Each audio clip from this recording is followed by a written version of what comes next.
Good evening once again, YouTube. Hell's Unicorn here, back after a 1-month hiatus to give you my views of the day. I've been sort of drifting on and off here from day to day, mostly watching, occasionally commenting, but for the most part I've been taking a bit of time off to be a passive observer rather than a commentator. And during this time period I've been sort of reflecting on the current state that we find ourselves in today.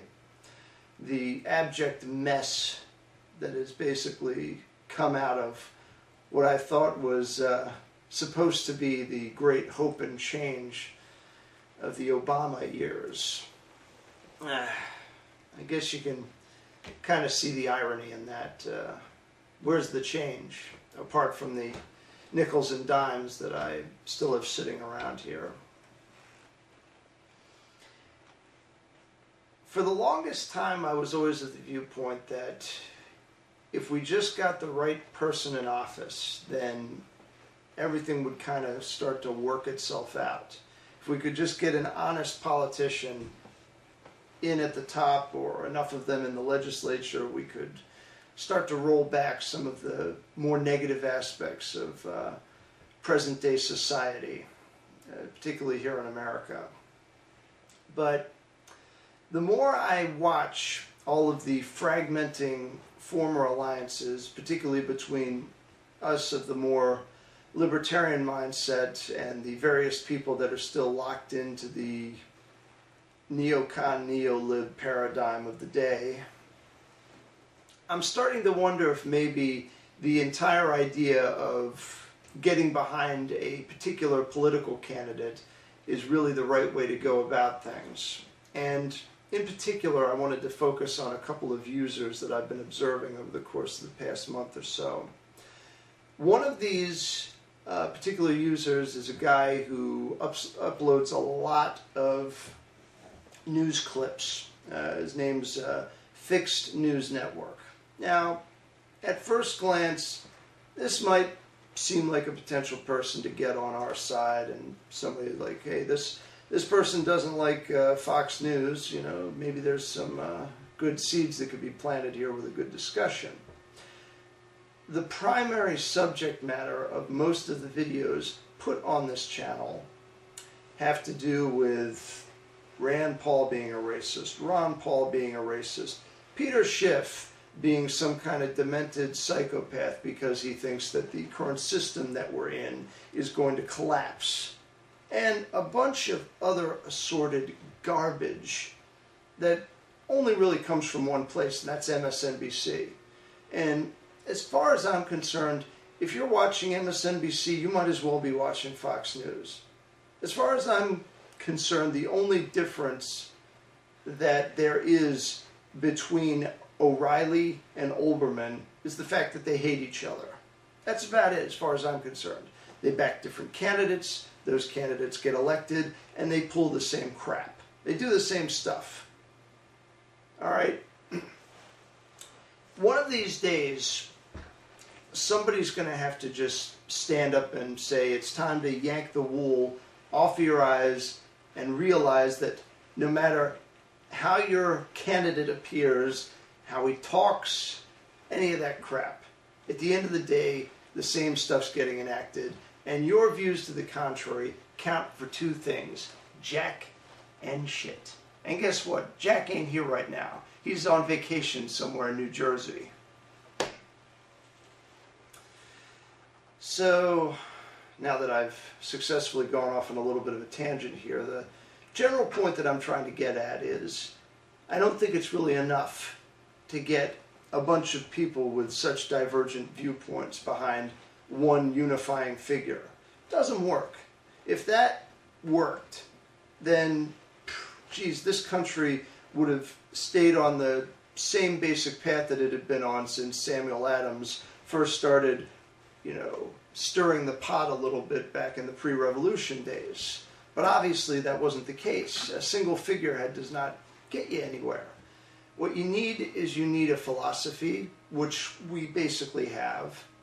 But then along with that, we need an insistence on gathering up people to join with us who are willing to accept that philosophy completely. And that's where we're messing up here.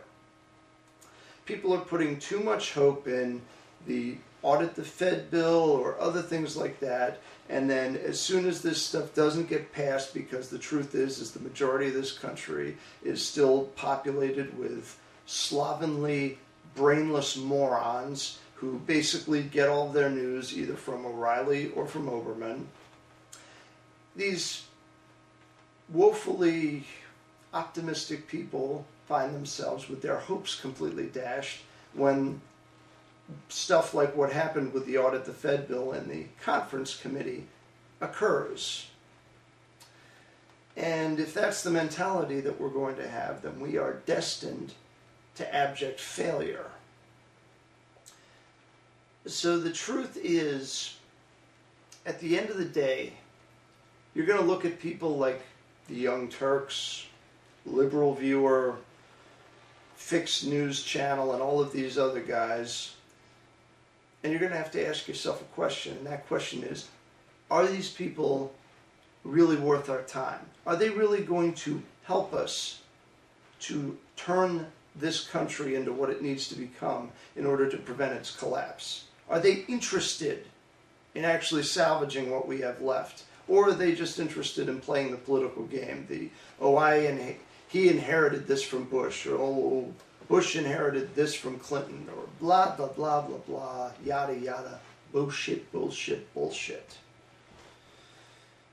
As you can kind of tell, I'm a little bit tired of this, a little bit frustrated, and hopefully more rational minds will prevail. But the truth is that at the end of the day, particularly in the case of this country, there is no logic in politics.